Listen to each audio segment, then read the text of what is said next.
সুপ্রিয় দর্শক মণ্ডলী, হাতিল আজকের সংবাদপত্রে আপনাদের সবাইকে স্বাগত জানাচ্ছি। দর্শক মণ্ডলী, আমাদের সঙ্গে রয়েছেন সিনিয়র সাংবাদিক মাসুদ কামাল। মাসুদ, স্বাগত আপনাকে। অনেক ধন্যবাদ। শিরোনাম দেখে নেই, তারপরে আলোচনা। বাংলাদেশ প্রতিদিনের শিরোনাম হচ্ছে রাজনৈতিক দল নিষিদ্ধে আইন, ৩০২ কোটি টাকা পাচারের অভিযোগ, ১০ কোটিতে দফা রফা। সমকাল আওয়ামী লীগ প্রশ্নে বিভক্ত অভ্যুত্থানের শরিকরা, এমপি মন্ত্রী হয়ে আকণ্ঠ দুর্নীতিতে কামরুল। বাংলাজমিন আওয়ামী লীগকে ভোটে আনা নিয়ে নয়া আলোচনা। এক মামলায় ৫৩ সাবেক সচিব আসামি, বাদী বললেন ক্ষোভ থেকে মামলা করেছি। কালের কণ্ঠ, দুঃখের জালে মা ইলিশের মরণ, ক্ষমতায় বসে দুর্নীতি হত্যাসহ ১৬ মামলায় দায়মুক্ত হন শেখ হাসিনা। আমাদের সময় খুন, ডাকাতি, ছিনতাই, অপহরণ বেড়েছে, ষড়যন্ত্র চলছে, জনগণকে সচেতন করতে হবে। আজকের পত্রিকার দলের শাস্তির সুপারিশ দিতে পারবে ট্রাইব্যুনাল। ঢাকায় আসছেন ভারতের পররাষ্ট্র সচিব। দেশ রূপান্তর, লুটের অস্ত্র কিনছে অপরাধীরা, বিচারে সবাই একমত, নিষিদ্ধের দলগুলোর না। খবরের কাগজ, মিথ্যা মামলা করলে বাদীরা হতে পারে সমান শাস্তি, সিঙ্গাপুরের নাগরিকত্ব এস আলম গ্রুপের বিনিয়োগ সুরক্ষা করবে। ইনকিলাব, টোলের টাকা আওয়ামী লীগের পেটে, দিল্লিতে ভয়ঙ্কর হাসিনা। দিনকাল, উৎপাদন, উন্নয়ন ও সমৃদ্ধির রাজনীতিক, তারেক রহমানের জন্মদিন আজ। দেশে কোথাও একটা ষড়যন্ত্র চলছে, তারেক রহমান। করতোয়া নির্বাচনে আওয়ামী লীগের অংশগ্রহণে আপত্তি নেই। দ্য হিন্দু সাক্ষাৎকারে ডক্টর ইউনূস, হাইকোর্টের ৩ বিচারপতির পদত্যাগ। The business standard, Janata bank 61% loans sold for Beximco S Alam. শিরোনাম যেটা হচ্ছে যে আপনি জানেন রাজনৈতিক দল নিষিদ্ধে একটা আইন আসছে, আজকে উপদেষ্টা পরিষদের বৈঠকে নিয়ে সিদ্ধান্ত হবে আর কি। আপনি কীভাবে দেখছেন এটা? এটা তো বোঝাই যাচ্ছে যে এই আইনটা যেটা আসছে, যে এটা তো আপনার ট্রাইব্যুনালে, এই আইনটা ট্রাইব্যুনালে সে ক্ষমতা দেওয়া হবে। তারা যদি কোনো রাজনৈতিক দলকে তারা মনে করে যে তারা কোনো ধরনের অপরাধ করেছে, গণহত্যা করেছে, তাহলে তাকে নিষিদ্ধ করবে। এবং এটা মানে মূল লক্ষ্য তো আওয়ামী লীগকে নিষিদ্ধ করে, এটা তো বুঝতে কারো কোনো কষ্ট হওয়ার কোনো কারণ নাই। কিন্তু এই জিনিসগুলো হয় কি ভাই, আমি যেটা মনে করি, যেমন দেখেন আজকে আমরা বিভিন্ন অনলাইনে দ্য হিন্দুর একটা ইন্টারভিউয়ে ডক্টর ইউনূস কি বলেছেন সেখানে আমরা দেখলাম যে ডক্টর ইউনূস বলেছেন যে বিএনপি চাইছে যে আওয়ামী লীগকে যেন নির্বাচনে আসতে দেওয়া হয়, এবং বিএনপি চাই বলে ওনারও কোনো এটা বলছে, এটা সিদ্ধান্ত হয়েই গেছে।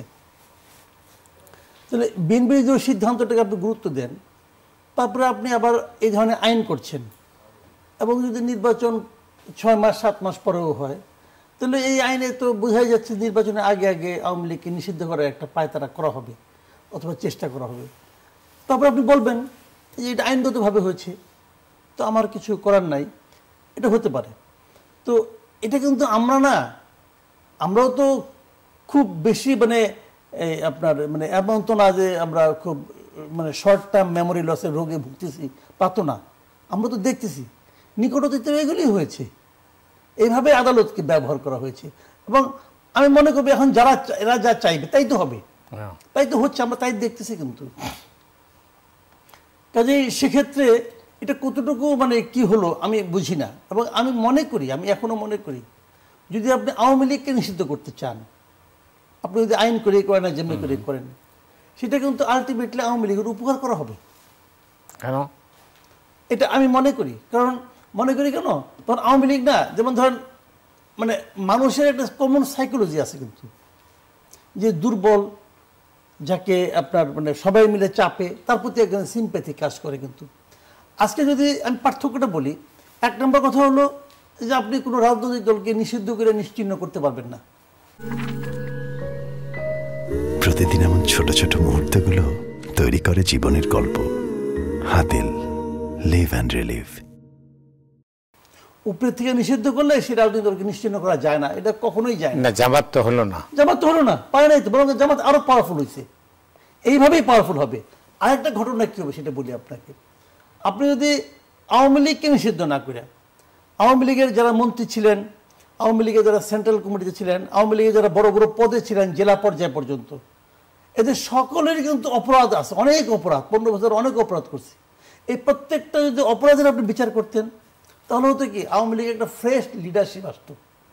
যে জিনিসটা জামাত সারা গত 15টা বছর ধরে তারস্বরে বলছে যে আমরা তো মুক্তিযুদ্ধ সমাজে জন্মই হয় নাই, আমাদের কেন ভোগ করতে হবে, আওয়ামী লীগ শুনে নাই। কিন্তু ওই একই জিনিস আপনি নিউ লিডারশিপকে নিয়ে আসতেন তাহলে ভালো হতো। এখন কি হবে জানেন, এখন যেটা হবে যে যখন আপনি আওয়ামী লীগকে নিষিদ্ধ করবেন, এই যে দুষ্ট লোকগুলো যখন নাকি দলের প্রতি সিম্প্যাথি আসবে না, এই দুষ্ট লোকগুলো এক ধরনের সিম্প্যাথি পেয়ে যাবে, দায় মুক্তি হয়ে যাবে, দায় মুক্তি হয়ে যাবে।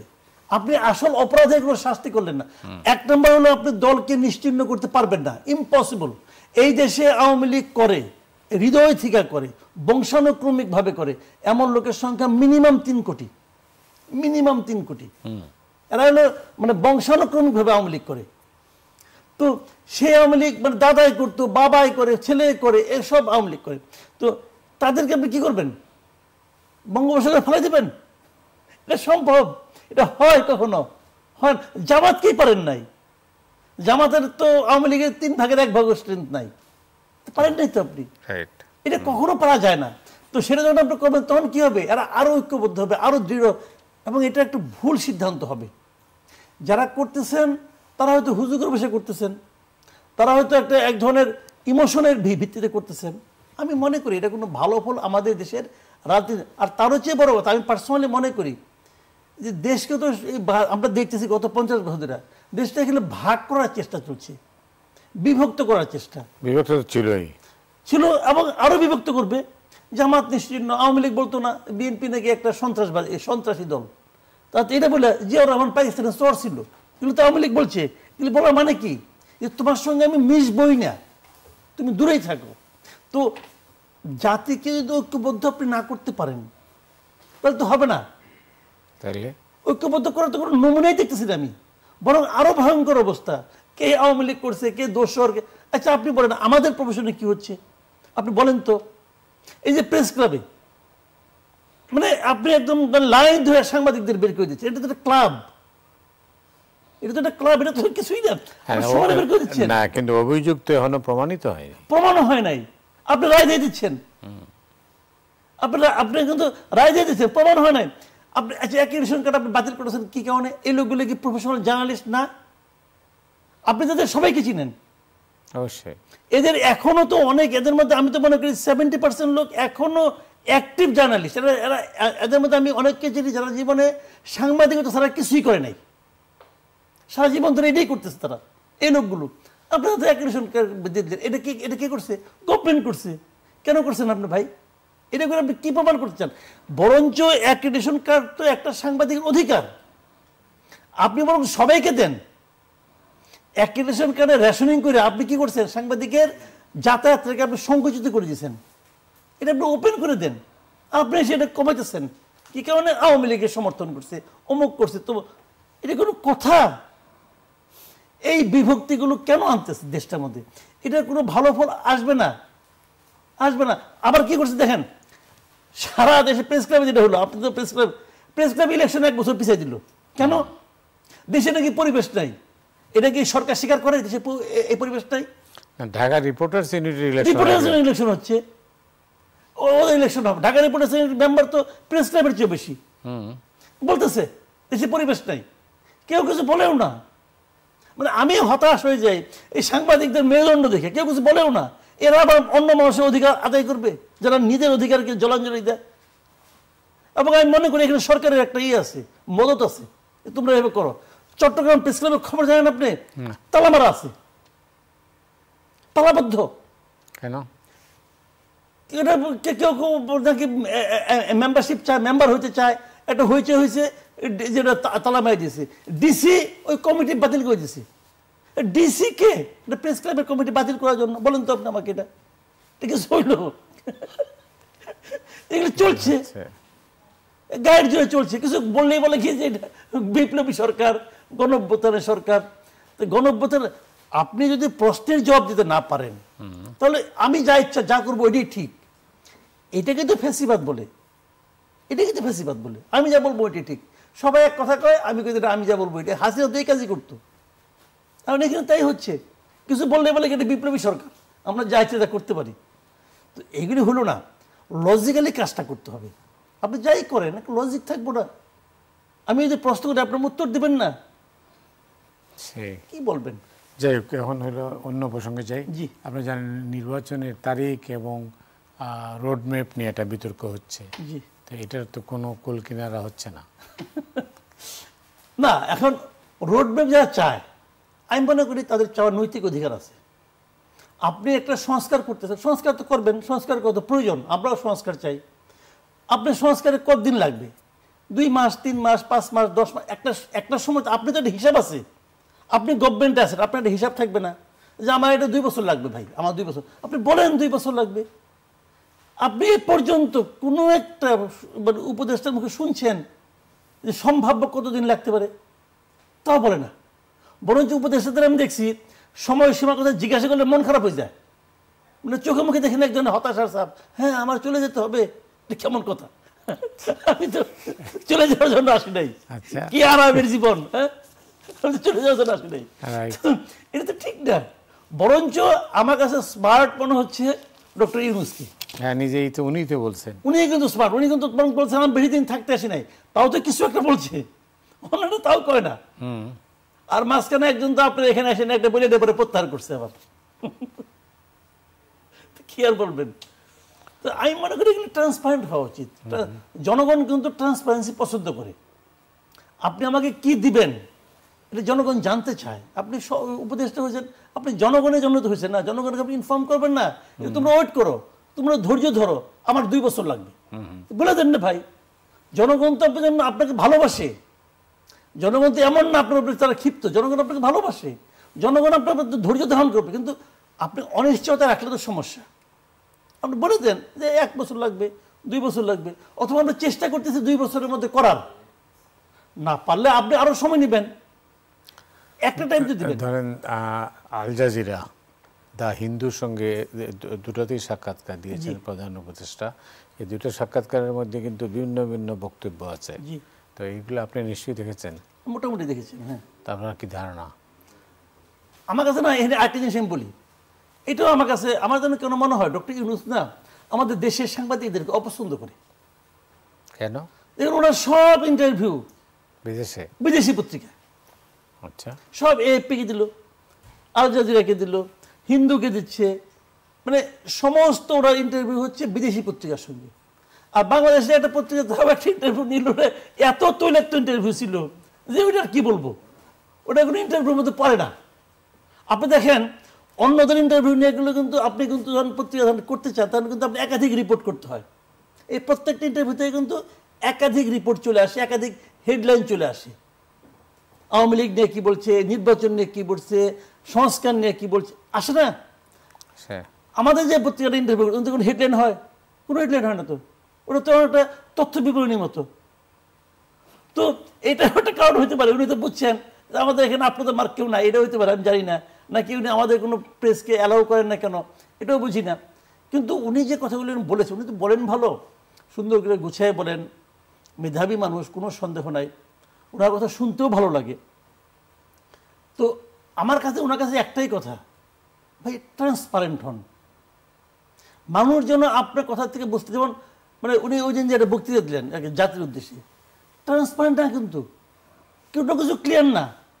নির্বাচনের ট্রেন চলা শুরু করছে, এই ট্রেন আর থামবে না, ট্রেনের স্পিড আর বলে না, ট্রেনটা স্পিড কত, মানে গন্তব্য কোথায়, গন্তব্য কোথায় তাও বলে না। এখন আপনি যদি চিটাগাং যান, এটা কি লোকাল ট্রেনে করতে যাবে নাকি মেল ট্রেন, কি ট্রেন? ভাই কথাটা মানুষ কি জানতে চায় আসলে বলুন তো, মানুষের মূল লক্ষ্য নেই। আপনি দেখেন আল জাজিরার যে ভদ্রলোক, উনি ব্যাখ্যা করার পরে উনি কাউন্টার কোশ্চেনটা কি করলেন, তাহলে কি আপনারা 5 বছর থাকবেন? মানে উনি কনফার্ম হতে চাচ্ছেন। যত ইন্টারভিউ ওনার বিদেশে ছাপা হয়েছে প্রত্যেকে কিন্তু সবাই জানতে চাচ্ছে যে টাইম ফ্রেমটা কি। মানে এটা একটা অবভিয়াস কোশ্চেন, এটা একটা অবভিয়াস কোশ্চেন, যে এইটাই কোশ্চেন। কারণ যারা ইন্টারভিউ করুক তারা তো চিন্তা করে আমার রিডার অথবা আমার ভিউয়ার তারা কি জানতে চায়। সেটাই। খবরের কাগজের শিরোনাম হচ্ছে মিথ্যা মামলা করলে বাদীরও হতে পারে সমান শাস্তি। মিথ্যা মামলা হয় নাই কোনটা বলেন তো? না কিন্তু যত মামলা হয়েছে, ঢালাও মামলা, ঢালাও, তারপরে ঢালাও তো না, যত মামলা হয়েছে আপনি বলেন। আমরা কিন্তু সবাই দেখি কি 1 নম্বর শেখ হাসিনা, 2 নম্বর আসাদুজ্জামান কামাল, 3 নম্বর ওবায়দুল কাদের, 4 নম্বর হাসান মাহমুদ, এরকম দেখতেছি। কিন্তু আপনি কখনো খেয়াল করছেন 56 নম্বরে কি আছে? কখনো খেয়াল করছেন? আজকে আমি একটা ঘটনা বলি। আজকে আমার এক ভাইগনা আর কি আমাকে ফোন করছে, সে চাকরি করে র্যাঙ্কস গ্রুপে, তাদের এক জিএম, উনি ঢাকায় থাকেন, হঠাৎ করে বাসার থেকে অনেক পুলিশে ধরে নিয়ে গেছে। কি ব্যাপার? ওনার নামে নেত্রকোনায় একটা মামলা হয়েছে, নেত্রকোনা থেকে পুলিশ এসে নিয়ে ঢাকায় ধরে নিয়ে গেছে, নেত্রকোনায় নিয়ে চলে গেছে। তারপরে নানাভাবে কেমনে কেমনে করছেন না কি করছে। এখন প্রশ্নটা হলো, সে জীবনের মধ্যে নেত্রকোনা যায় নাই। ওইখানে ওনার খুব এমন লোক আছে, কেউ ওনারে খুব ভালোবাসে, অপছন্দ করে, ভালোবাসতেও পারে, ঢুকাই দিচ্ছে নেত্রকোনা একটু দেখে যাও। তো কোশ্চেন হলো কিন্তু কয়েকটা জিনিস, কিন্তু দেখেন এটা তো একটা হয়রানি। আবার 2 নম্বর দেখেন, নেত্রকোনাতে পুলিশ কিন্তু ঢাকায় আসছে তাকে ওই গ্রেফতারের তালিম করার জন্য, বা ওই পুলিশের পিছনে টাকা খরচ হয় না, ওই টাকাটা তো আমি আপনি দেই। মানে এই যে অপচয়গুলি হচ্ছে, আমার তো মনে হয় এইভাবে না, যারা মামলার বাদী, এই যে আপনি আরেকটা ঘটনা বলি, আপনি যেটা এখান পান্নার বিরুদ্ধে মামলা করলো, বাদী বললো কি ওনাকে আমি চিনি না, চিনে তারা মামলা করেন কেন? উনি বললো যে জামাত এবং বিএনপির আইনজীবীরা এটার নামগুলো ঢুকাইছে। জামাতের কোন আইনজীবী, বিএনপির কোন আইনজীবী, তাই তো ধরা উচিত ছিল।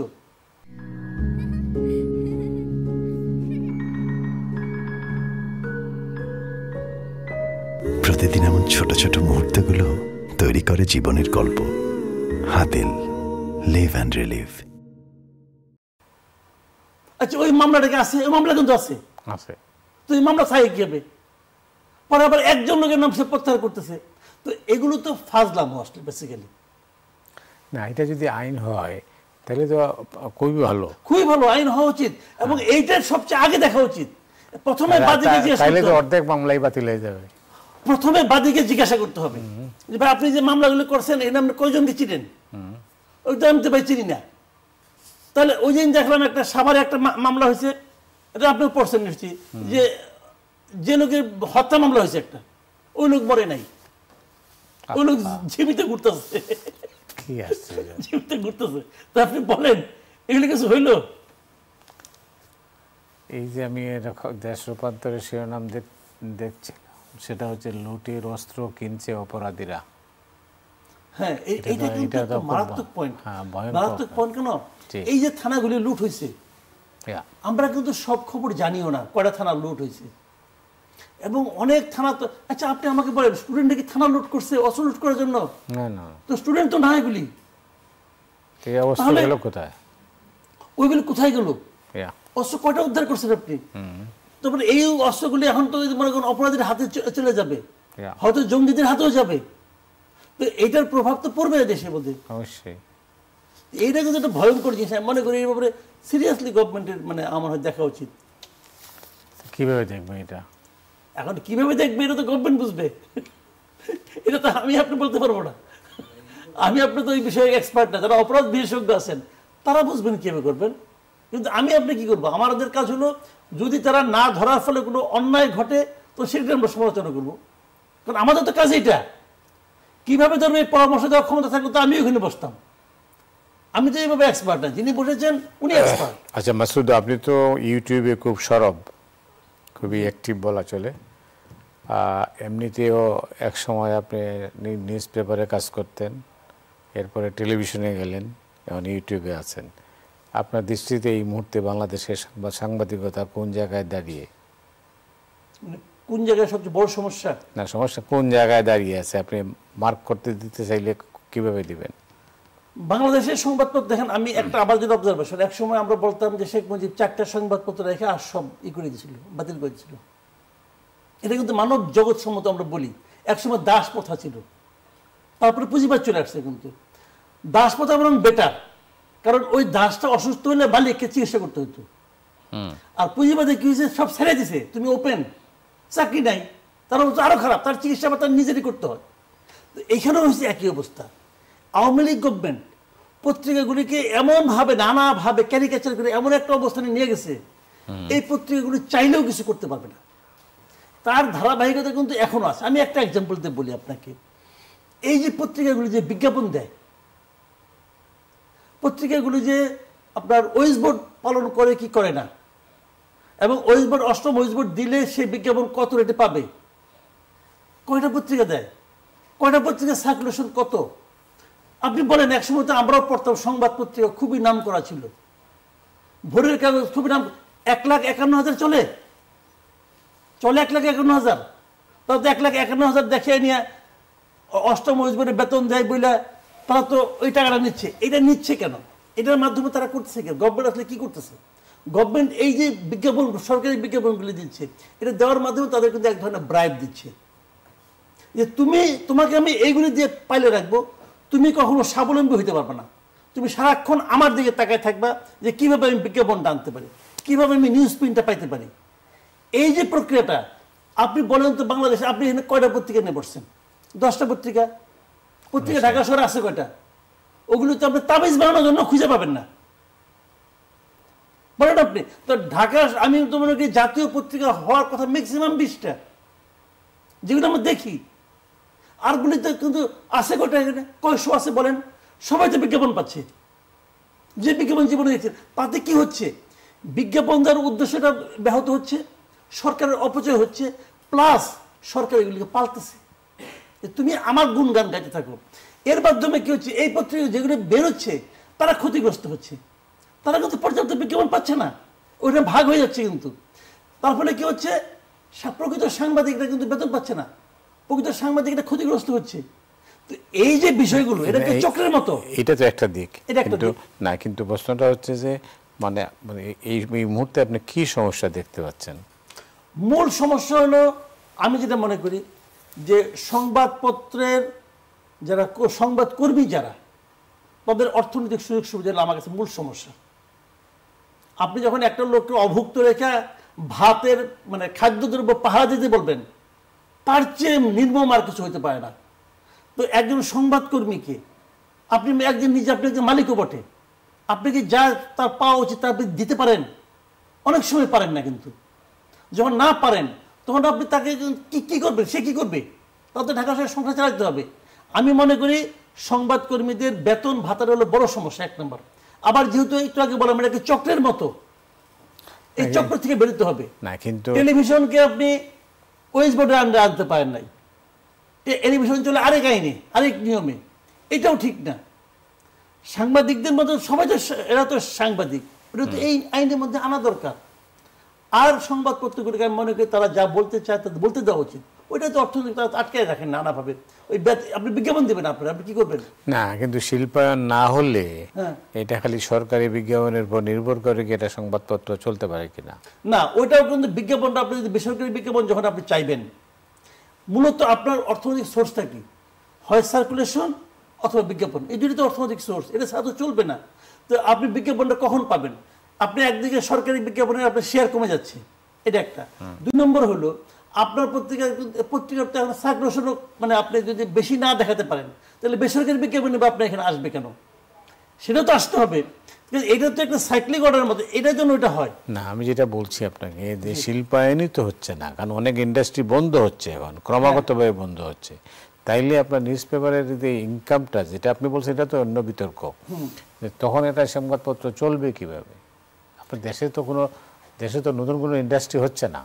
এটা তো যতক্ষণ পর্যন্ত সে একটা স্টেবল গভর্নমেন্ট না থাকবে, ততক্ষণ পর্যন্ত শিল্পটা আসবে কোথেকে? কে ইনভেস্ট করবে? ওইটাই তো কার উপর নির্ভর করে ইনভেস্ট করবে?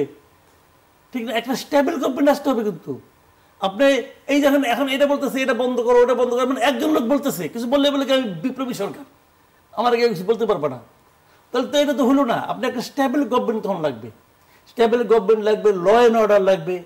তো এখন আমি রাস্তাতে বেরোচ্ছি, মোবাইল যদি কেউ চিন্তাই করে নিয়ে যায়, আমি কই যাবো? থানায় যান, আপনি কিচ্ছু করার নেই, তার নড়বে না সে।